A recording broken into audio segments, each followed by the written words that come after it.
Hi, my name is Mary Frances Shannon. I'm an intern with Ellis Advantage, and I've been working with Sheila Walsh on inclusive leadership strategies.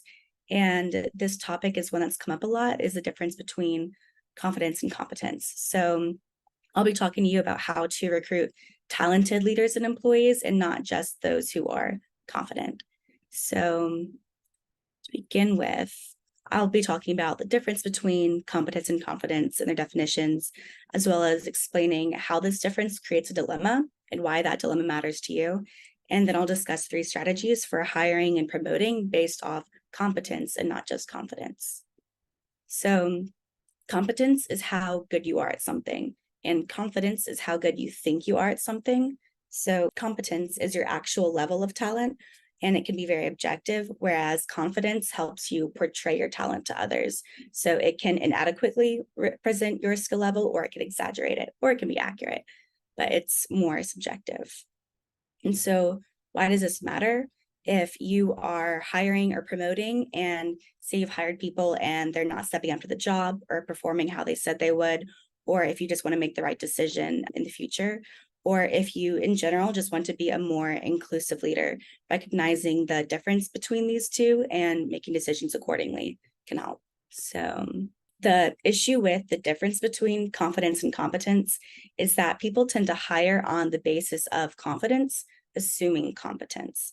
And the traits required to get the job, such as confidence, aren't always the same traits required to actually do the job. So there's a lot of bias in the hiring and promoting process. And there's a study on the perception of overconfidence, and observers rated the more confident students as smarter and more hireable, but without any objective evidence to support these ratings. So this is a dangerous bias because you want employees and those in leadership to possess more skills than just confidence. You want confidence to be accompanied by other skills. But another thing to consider is that people also vary greatly in their innate levels of confidence and how much confidence they show, regardless of their actual competence. And privilege has a lot to do with this. So people from upper class families present themselves as more confident and actually have a greater, somewhat unearned sense of confidence. And throughout the research literature, people from upper class families believe that they outperformed others on various tasks, when in reality, they really only scored average.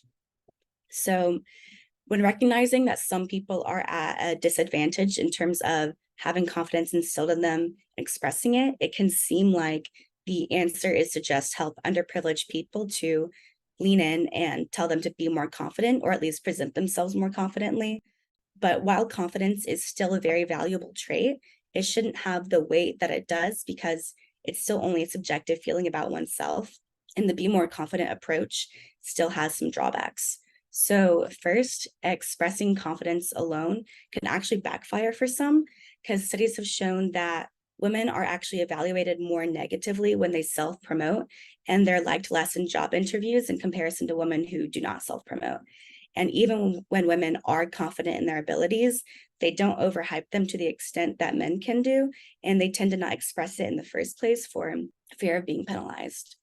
And secondly, too much confidence can also create negative effects in anyone, really. And it can lead to mistakes, overestimation, avoiding researching a problem or trying multiple solutions, and a lack of improvement. So I'm going to talk to you about 3 strategies for hiring and promoting on the basis of talent and competence and not just confidence. So the first strategy is to be aware of our innate bias towards displays of confidence. So just being mindful of our propensity to be seduced by bluster can be helpful, according to Stillman. So your awareness can allow you to think to yourself, hold on, this person is really confident in themselves, and that's wonderful, but it's not the most reliable determinant of how well they'll perform in this role.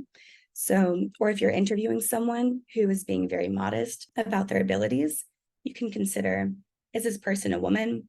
Is this person from a lower socioeconomic background?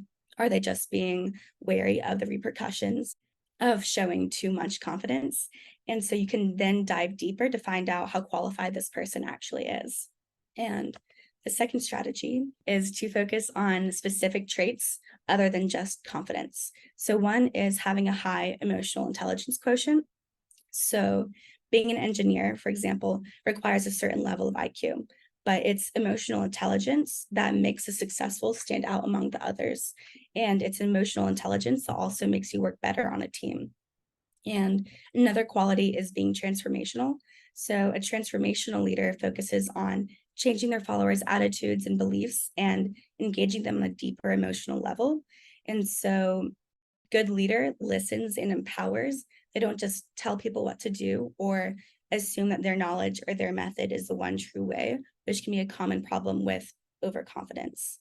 And personal effectiveness is another one. And this includes understanding others and being grounded in empathy and being able to influence others as well. And self-awareness is understanding yourself and how you affect others. And that's also super valuable. And you can also look for traits that are specific to succeeding in the relevant role one is interviewing for. And so some roles require more patience, some require more detail-oriented perspective or a more big picture perspective. So it really varies depending on the job. And final strategy is to have interviewers show and don't tell. So you need to see a proven ability to perform the tasks on the job. So you can give them short assignments that allows them the opportunity to display their skills and not just talk about them. And you can also ask about problems that they've worked on and how they solved it. So you can have them explain it on multiple levels. And if they really struggle with the problem, there's a greater chance that they don't forget it. And you can also ask why or how, because when you ask this, intelligent people can get excited, but mimics can get frustrated in trying to delve deeper into the problems. And you can also reach out to previous employers and coworkers and get reports from others. And while a third-party perspective is still subjective, it's less so than one's own perspective of themselves. And finally, you can consult more objective metrics of performance, such as KPIs, because if someone says they perform well, their KPIs should reflect that. Or if someone is being very modest, but their KPIs are outstanding, that goes to show that they're probably just not one to brag about themselves. So overall, confidence should not be a substitute for competence, and they're not equal.